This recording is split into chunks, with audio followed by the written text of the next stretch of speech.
Alrighty, guys. Well, if Wicked Part 2, or Wicked for Good as it is now being called, if it ever wasn't one of my most anticipated movies of 2025, well, we have a first trailer for Wicked for Good. And look, I don't remember, quite honestly, I don't remember if this was my most anticipated movie of 2025. It probably was up there, but now it is. I mean, the rest of 2025. This trailer reminded me of every single reason why Wicked Part 1 was my favorite movie of 2024. First of all, and I have to admit up front, I'm one of the people who have not seen the stage play, the stage musical. I don't know what happens in Part 2 other than what I think, based on the trailer now, and also based on the allusions and some of the hints that were made and teases were made during the first part, Wicked Part 1. But I remember, I love movie musicals. I've said it before. Music is a cheat code. Music is a cheat code to a different side of us, an emotional side of us that cannot be unlocked otherwise. I think it's so unique and special in that way. And you combine that with storytelling, good storytelling, and all of a sudden you have just transcendence. And so I've always loved movie musicals for that. And on top of that, you have a movie musical that is as good as Wicked, as emotional. The music is amazing. CYNTHIA, ERIVO, ARIANA, GRANDE, just crushing it acting-wise, vocals-wise. It was the last 10 minutes of Wicked Part 1 with Defying Gravity. Just some of the best theater experience out of any theater experience I've ever had. It's so amazing to think back on it. And so Wicked Part 2, Wicked for Good, is coming out this November, this Thanksgiving season. And the first trailer has just arrived. And again, like I said earlier in the segment, it is everything that I could have ever imagined. There are moments just in trailers alone. Characters aren't even speaking. They're not even singing. There are just moments that got me a little bit emotional.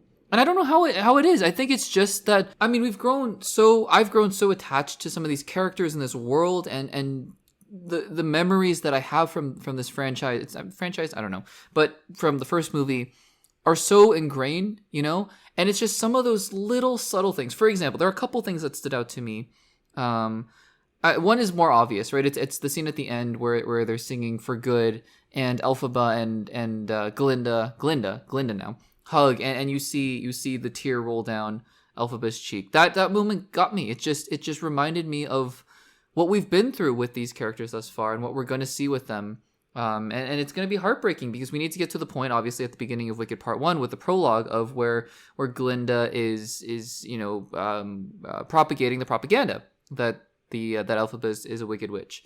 And we need to get there. But before we do, we're going to go through a journey. And that brings me to the other moment that really gets, I've seen the trailer a couple times now. It gets me when I see the trailer. It's such a subtle moment. It's actually a moment we saw in Wicked Part 1 in sort of a flash forward kind of moment.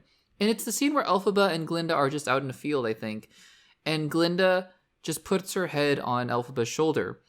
And it's such a subtle acting choice. And it feels crazy to say this for someone who is a pop singer like Ariana Grande. But she truly, she gave such a dynamic performance in Wicked Part 1 that I was out here saying, after having watched almost every single Oscar movie, that I still think she should have won Best Supporting Actress. That's how amazing I thought she was.